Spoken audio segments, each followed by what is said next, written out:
बड़ी खबर इस वक्त की पश्चिम बंगाल चुनाव से जुड़ी हुई। चुनाव आयोग की सभी दलों के साथ एक बेहद अहम बैठक खत्म हो चुकी है और एक साथ चुनाव कराए जाने को लेकर इस बैठक में कोई चर्चा नहीं हुई है। सीपीएम नेता विकास रंजन का दावा है कि इस विषय पर कोई चर्चा ही नहीं हुई। एक दल ने सिर्फ ऐसी मांग की थी, लेकिन इस पर इलेक्शन कमीशन के साथ कोई चर्चा नहीं हुई है। जबकि टीएमसी ने यह मांग की थी कि आगे के जितने भी चरण के चुनाव हैं वो एक साथ एक ही चरण में खत्म करा दिए जाएं।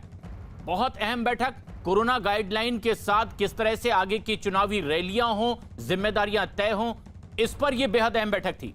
आशिका सिंह हमारी सहयोगी फोन लाइन पर मौजूद हैं। आशिका, सबका ध्यान तो इस बात पर था कि क्या अगले कुछ चरणों के सारे चुनाव एक साथ करवाए जाएं, इस पर बैठक में चर्चा होगी, लेकिन इस पर चर्चा नहीं तो आखिर किन मुद्दों पर चर्चा हुई और क्या फैसले हुए इस बैठक में?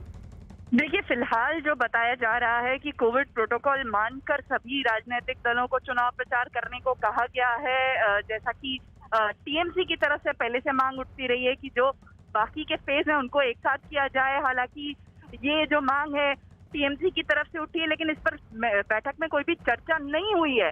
वहीं बीजेपी की तरफ से जो बीजेपी के नेता शामिल थे बैठक में, उन्होंने ये कहा है कि उन्होंने मांग की है कि जैसे पहले तय कार्यक्रम था उसी के तहत चुनाव हो। अगले जो 4 चरण हैं उन्हीं 4 चरणों में चुनाव हो।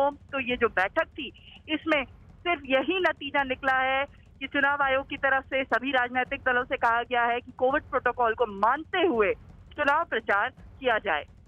तो ये एक बैठक, सर्वदलीय बैठक थी पश्चिम बंगाल में। चुनाव आयोग के अधिकारियों के साथ सभी राजनीतिक दल के नेता इसमें बैठक में शामिल हुए थे, लेकिन कोरोना प्रोटोकॉल के साथ आगे की रैलियां हो और चुनाव संपन्न हो, इसकी भी गुजारिश की गई।